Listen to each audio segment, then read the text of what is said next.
Então, é o que eu te falei. Eu acho que depois desse processo de começar a ouvir as histórias para o meu documentário de várias pessoas, né? E aí você sabe que os fatos são fatos. Você tem um fato que foi a canoa ter vindo e o esporte ter crescido. Mas agora eu comecei a ouvir a narrativa de várias pessoas. Pessoas que estavam no Rio, pessoas que estavam em São Paulo, em Santos, né? E comecei a perceber essa história por vários pontos de vista que não eram necessariamente meu ponto de vista, né? E quando eu falo ponto de vista, eu não digo opinião, eu digo percepção, né? Você pode ter opinião, mas você também tem que ter uma percepção. E às vezes você não está exposto a uma situação que te dê aquela percepção, né? Eu já competia em vá quando eu trouxe a primeira canoa no Brasil, mas eu competi em vá vindo do Dragon Boat, que também era uma modalidade muito enraizada com uma cultura, né? Porque tem gente que começou a competir em remo olímpico, teve gente que começou a competir em K1, em K2, que eu também cheguei a fazer. Mas essas modalidades, elas não estão assim intimamente conectadas a algo cultural, né? Como um cara que faz, vamos dizer, luta livre é diferente de uma capoeira. É diferente de um jiu-jitsu, que também tem o seu lado cultural, tem toda uma dinâmica esportiva, mas vinculada a uma filosofia. Eu acho que isso é muito bacana. A VAA e o Dragon Ball têm isso, VAA ainda mais, né? Existe até um certo medo, né, dos havaianos, dos tahitianos, disso ser perdido. Eu até comentei, né, que os caras tinham muito ciúme das pessoas de fora começando a praticar um esporte sem darem o devido valor ao aspecto cultural, né? E hoje estava falando com a Carlinha,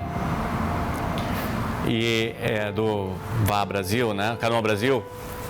A Carlinha, eu estava entrevistando a Carlinha e ela me fez ver coisas que eu realmente não tinha pensado antes, né?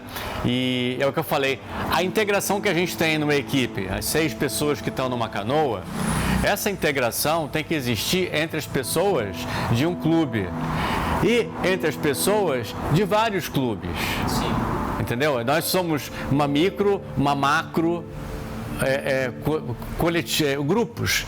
Então, assim, a experiência, a relação que você tem entre os remadores da sua equipe, ela só tem valor se você aprende a levar essa mesma relação para os outros componentes do clube. E se aquele clube aprende a levar essa relação para os outros clubes. Porque nós todos praticamos o mesmo esporte. Ah, mas eu não gosto de fulano, não gosto de Beltrano. Sim, cara, mas então e é uma coisa que eu comecei a aprender a ver, foca no positivo de cada um. Foca no positivo. E se você vai focar em alguma coisa negativa, foque no seu negativo. Porque eu posso mudar o meu negativo. Onde é que eu erro? Eu posso mudar onde eu erro. Eu não posso mudar onde ele erra, né? Mas eu posso mudar onde eu estou errando. Então é aquilo, na canoa a gente tem que fazer isso, né?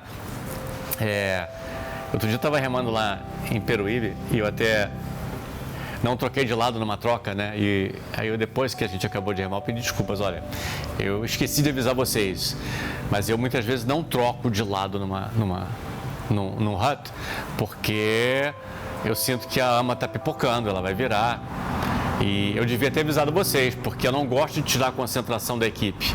Qualquer coisa que você faz que não é combinado previamente, às vezes tira o foco. Eu acho que todo mundo percebe quando a equipe perde o foco, né? Porque às vezes rola o estresse, ou às vezes rola um burburinho, e o resto da equipe escuta aquele negócio, e aí aquele clima de alguma coisa não tá legal, e aí você sente, cara, que a remada de repente, a canoa afunda, né? A canoa de repente faz isso, você fica, o que tá acontecendo? E aí aquilo é uma bola de neve, né, cara? É uma bola de neve, então, assim, a VAR me ensinou a ter essa maturidade, né? Vamos focar no meu, foca no meu, alonga, olha para cima, não fica pensando no que o outro tá fazendo de errado, pensa no que, fale coisas para motivar. Não xinga. Isso era uma das tradições da canoa, não xingar dentro da canoa. Você tem que falar coisas que vão motivar. E você, quando percebe que o 3 ou 4 ou 2 estão fazendo algo errado, você fala pro geral. Porque a mesma coisa que serve para uma pessoa que não está alongando ou não está saindo da água direito, ou não está levantando a cabeça direito, aquele mesmo eu esqueci a palavra em português agora, remark, o mesmo comentário que você possa fazer, serve para todo mundo, né? Se tem um que não está alongando, você fala alonga, não é só aquela pessoa, todo mundo tem que focar, em benefício de todos, né? Bom, aí voltando lá atrás, por que eu trouxe a VAA? Eu estava refletindo, né? Porque a VAA é um esporte que me ensinou muito, né? Quando eu era garoto no Canadá, me ensinou a lidar comigo mesmo, a lidar com outras pessoas, né? Me possibilitou, a uma idade mais avançada, já com 28, a começar a competir, porque normalmente essas modalidades olímpicas você tem que começar muito cedo, com 12, 13, 14 anos. Dificilmente você abraça um esporte aos 25, 30, que vai te permitir você ganhar provas e começar algo novo nessa fase da sua vida.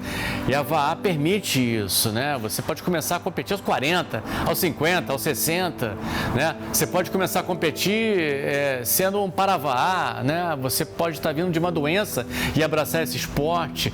Ele não exige que você aprenda a fazer rolamento, né, para sair remando. Você não tem que aprender uma série de coisas, a equilibrar o barco durante meses. Vai remar remo olímpico, você leva aí um ano para aprender a se equilibrar, um K1, um K2, não, cara. Você senta ali, você está remando no dia seguinte na canoa que o cara está competindo, né? Ela te dá essa possibilidade que, de certa forma, é até perigoso, porque é que nem você pegar um moleque de 16 anos e dá para ele na chave de um Porsche, né? O cara vai, você não consegue pegar um caiaque oceânico sem aprender a equilibrar e ir até uma ilha, mas você pega uma VAA e sai e faz, né? Então, agregado a isso, tem que vir uma certa responsabilidade, né? Um certo respeito ao mar, né? Porque lá fora a coisa muda assim. Qualquer um que já saiu viu que está bonito na hora que você sai, na hora que você volta é outra coisa, né? O primeiro acidente que a gente teve com Lanaquila em 2000 foi assim, saímos, furamos ali o canal, na volta o mar tinha mudado e tive um acidente na segunda ou terceira saída com ela, lá na boca do canal na Joatinga, né? Então, esse aprendizado que eu tive remando no Canadá e na Califórnia mudou a minha visão, né, de mar, né? Quando eu voltei para o Brasil de férias em 94, eu comecei a olhar o Rio de Janeiro de outra forma. Eu passei a olhar o Rio de Janeiro agora como um remador de VAA, né? Eu acho que é a mesma coisa que um cara que aprende a fazer voo livre, chega no Rio de Janeiro e olha para aquelas montanhas e fala assim, caraca, cara, eu tenho como pular disso aqui tudo. É um playground para mim que eu não tinha pensado antes. E eu, depois de competir em VAA, voltando para o Rio de Janeiro, eu falei, caraca, cara, isso aqui é VAA por todo lado. E isso não se restringe a Rio de Janeiro. Eu falo Rio de Janeiro porque é a cidade que eu cresci, né? Isso aí é Rio de Janeiro e toda a costa, todos os lagos, todos os açudes, represas do Brasil tem esse potencial, né? E eu comecei a sondar. Bom, como é que eu vou trazer isso, né? Fui na Simone Duarte, lá na Praia Vermelha, falei com ela. Ela falou, tá. Boa sorte, né, cara? Porque um barco de 46 pés, eu mostrei uma foto pra ela. Falou, pô, se já é difícil trazer um caiaque oceânico, como é que esse cara vai trazer uma canoa de 14 metros pro Brasil, né? Aí, felizmente, lá em 99... eu encontrei uma canoa na Califórnia. Eu já tinha competido na Califórnia em 94 e o amigo meu, Dennis Campbell, fabricava uma canoa que era uma chupada de uma Bradley, né? Ele fez umas modificações lá e ele criou a Pacific Islander. E eu conversando com ele, eu já tinha entrado num fórum e estava procurando uma canoa. As canoas eram 10, 11, 12 mil dólares, uma canoa nova. Eu não tinha essa grana. Ele me aparece com uma canoa inacabada. Ele já tinha o casco, tinha todas as peças, só que elas não estavam coladas, não tinha os bancos, né? A ama estava em 2 peças. Eu falei, pô, bacana. bem mais barato, né? Mas eu vou ter que arrumar alguém para acabar essa canoa, né? Ela vai ter que ser colada e tudo. E aí encontrei com o Fred, que era ex-sócio do Fábio Paiva, no fórum de internet.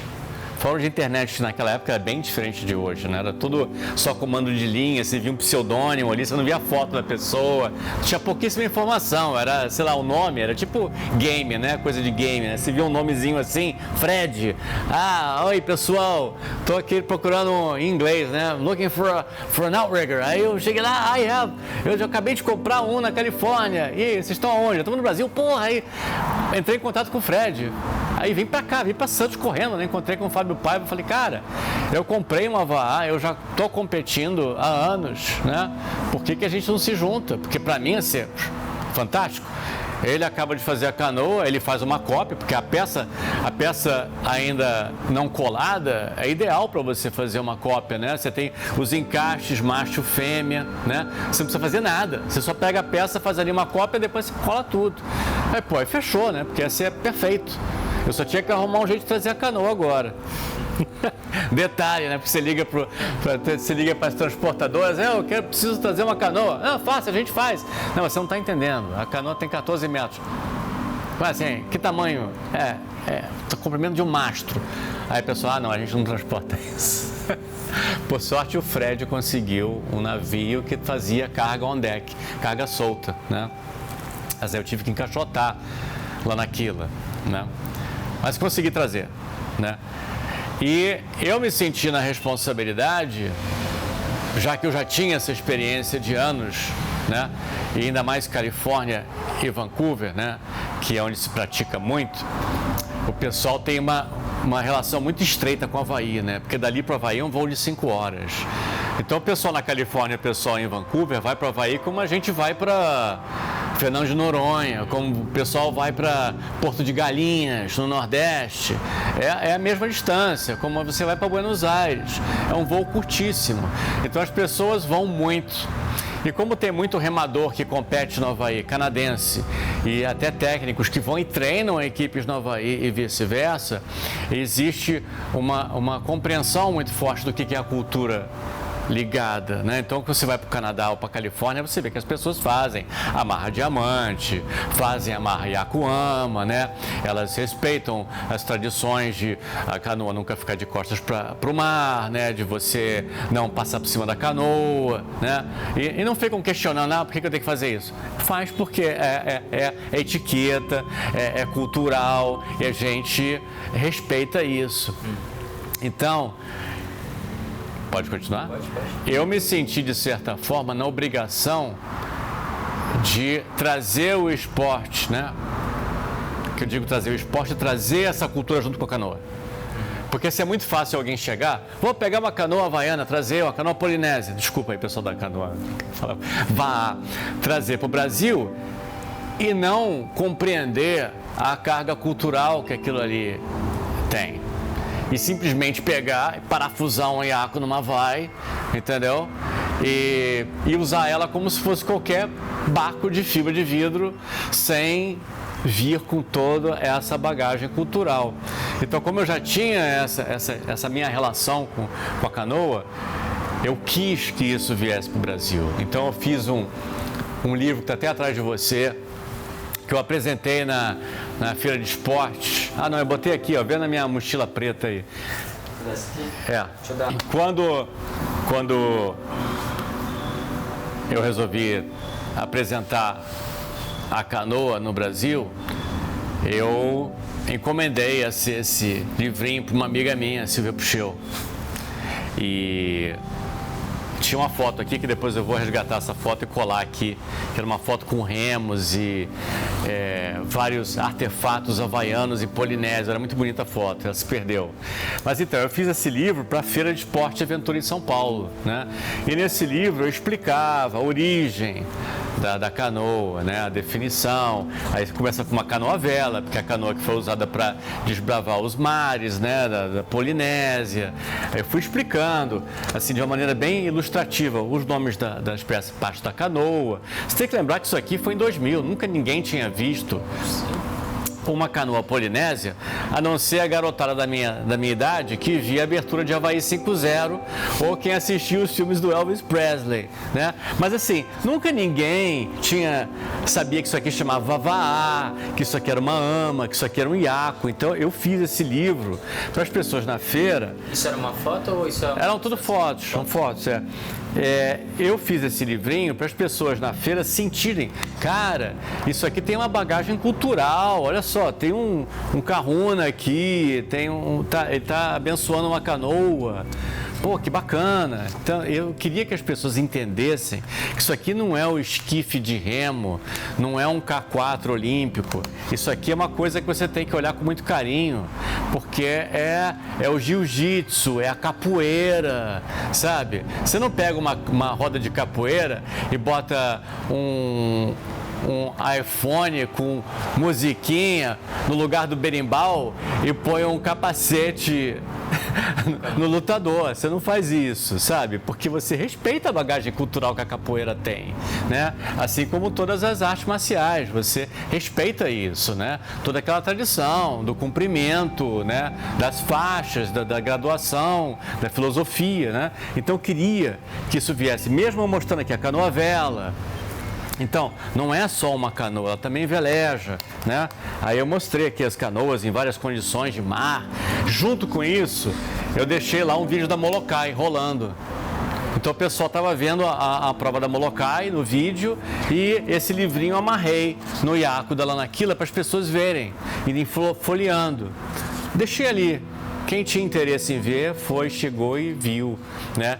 Eu sei que muita gente passou por Lanakila nem olhou duas vezes, mas as poucas pessoas que se deram ao trabalho de olhar, elas foram vendo isso aqui. E eu sei de gente que me encontra até hoje. Eu estava na feira, 23 anos atrás, eu estava na feira lá em São Paulo, eu lembro desse livro, eu lembro do remo que você botou lá, entendeu? Então, assim, foi uma coisa que marcou, né? E isso que era importante, que marque algumas pessoas, mas que marque essas pessoas, sabe?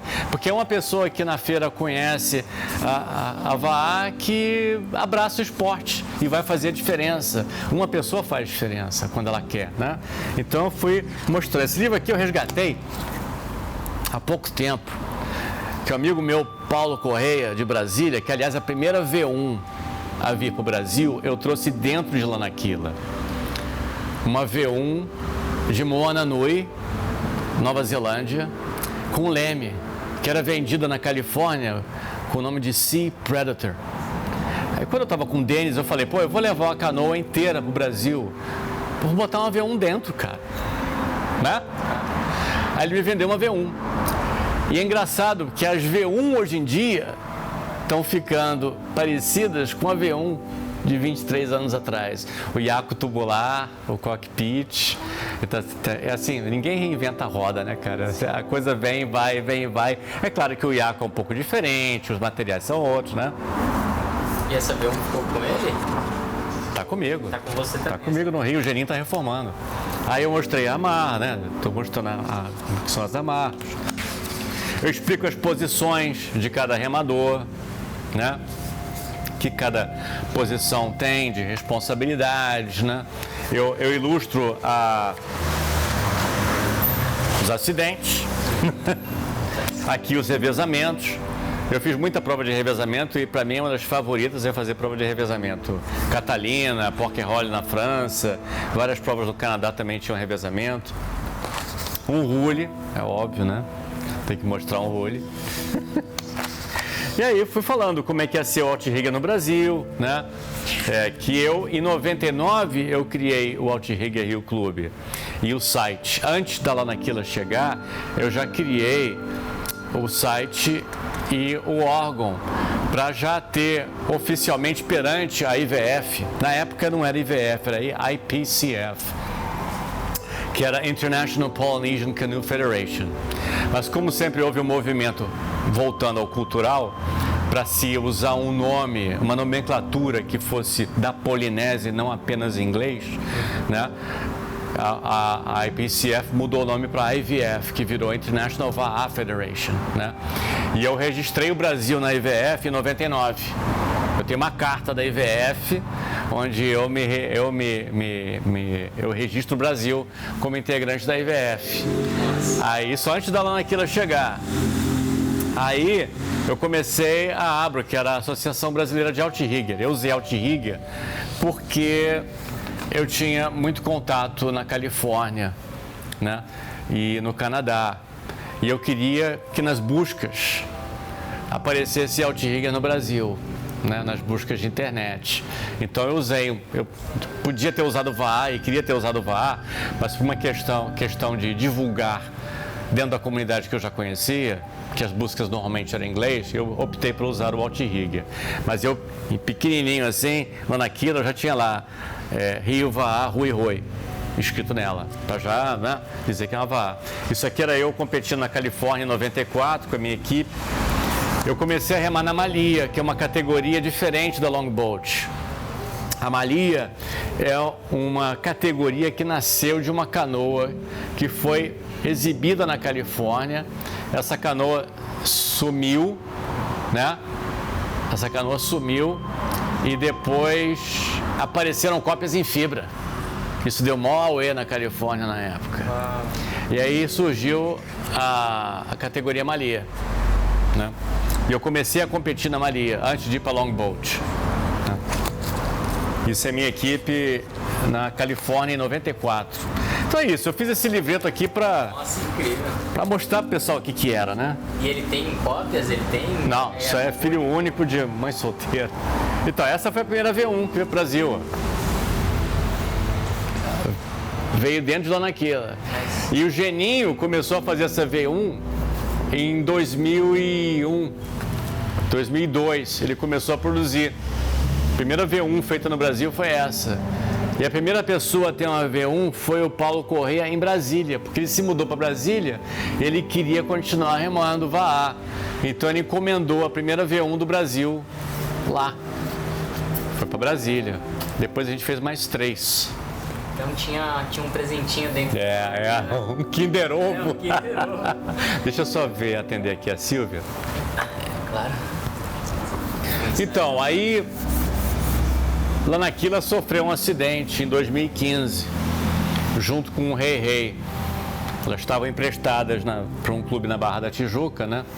E entrando no canal, aquele canal é traiçoeiro, o canal da Joatinga, né? Veio uma onda e desestabilizou. Estavam amarradas como uma C12, né? Viraram e foram parar nas pedras. Rei Rei não sofreu nada, mas Lana Aquila foi totalmente destruída. Eu passei 2 dias mergulhando, recuperei pedaços dela, 80% dela eu consegui resgatar do mar, né? E aí, cara, eu tinha 2 opções ali, né? Ou eu deixava quieto, ia fazer uma homenagem, pegar os pedaços e botar na parede, ou eu ia fazer a loucura de reconstruir. E eu resolvi reconstruir, né? E eu fiquei, depois de 1 ano, ela ficou no seco na casa de um amigo meu, porque eu estava me mudando para Toronto, para trabalhar naquela série Heroes Reborn, né? Aí eu não tive como dar atenção lá naquilo, mas ela ficou na casa de um amigo meu em Niterói e aproveitou que ela ficou secando, né? Que ela ficou 2 dias debaixo d'água, né? E aí no ano seguinte, 2016, eu levei ela para o Yacht Clube do Rio e falei assim, vou reformar.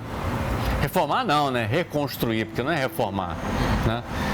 Aí eu me lembro que o Galo, que foi o cara que reformou lá naquilo, ele até falou para mim assim, cara, tem certeza que você vai gastar 2 canoas aqui para reconstruir lá naquilo? Eu falei, olha, Galo, o que eu estou reconstruindo aqui não é uma canoa, né, cara? É uma história, né? E essa história envolve muita gente. É o Paiva, sou eu, Sérgio, meu amigo, Sérgio Koenigsfeld foi quem viabilizou o primeiro clube no Rio de Janeiro, porque foi na casa dele que a gente botava a canoa, ia para o canal da Joatinga, remar todo dia, né? Então, eu devo a ele a primeira base no Rio de Janeiro. Todos que abraçaram, né? O Clóvis, o Rogerinho, o Nicolau, o Pedro Pedrosa, Paulo Cordeiro. Pô, quantas pessoas, Marcelo Depardo, Hugo Sanches, todo mundo tem uma história que envolve Lanaquila de uma forma ou de outra, né? Ou fizeram canoas que vieram de Lanaquila, ou treinaram em Lanaquila, ou, né? Então, isso para mim, Lanaquila tem uma história muito forte, poderosa, que eu tinha que resgatar, né? E serviu de símbolo para mim de resgate na vida. Eu tinha perdido meu pai 2 anos antes, né? Então, para mim foi reavaliar minha vida e reconstruir, resgatar a minha história na VAA. Foi ali em 2015, com o acidente de Lanaquila, que eu estava meio afastado das competições por causa da minha carreira em cinema, né? Que é uma coisa que toma muito da gente, é muito complicado, porque a gente filma 13 horas por dia, 14 horas por dia, né? Ou trabalha 7 dias por semana, né? E aí você se dedicar a um esporte com equipe e abraçar uma carreira de televisão é muito complicado, né? Mas aí eu comecei a reavaliar o que é importante para mim, né? Eu falei, cara, importante para mim é resgatar as coisas que me fazem bem. E não é só dinheiro que faz bem a você, pelo contrário, o dinheiro muitas vezes te faz muito mal, né? Então, quer dizer, a história é em volta do dinheiro, não necessariamente o dinheiro, né? Mas aí eu resolvi resgatar Lanaquila e resgatar essa minha história. E aí, quando eu me mudei para o Canadá, né, que eu estava já morando lá, eu levei canoas comigo, né? E comecei um clube em Sudbury, que fica ao norte de Toronto, que não tinha VAA. Então eu comecei VAA em outro lugar. Depois eu comecei um clube em Mississauga, que fica ao sul de Toronto. E agora estou começando com o Julio Villarreal, um clube em Cancún. Porque é o que é importante para mim, sabe? A gente pode trabalhar, ganhar dinheiro, mas a gente quer deixar um legado bacana para trás, né? E não precisa ser um legado reconhecido, não preciso que as pessoas saibam que eu trouxe a canoa, mas eu acho que a história precisa inspirar pessoas, entendeu?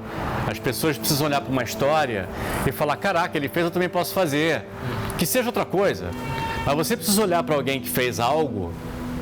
E eu não era uma pessoa assim que alguém fosse esperar algo assim de mim. Eu não era um campeão olímpico ligado a esportes.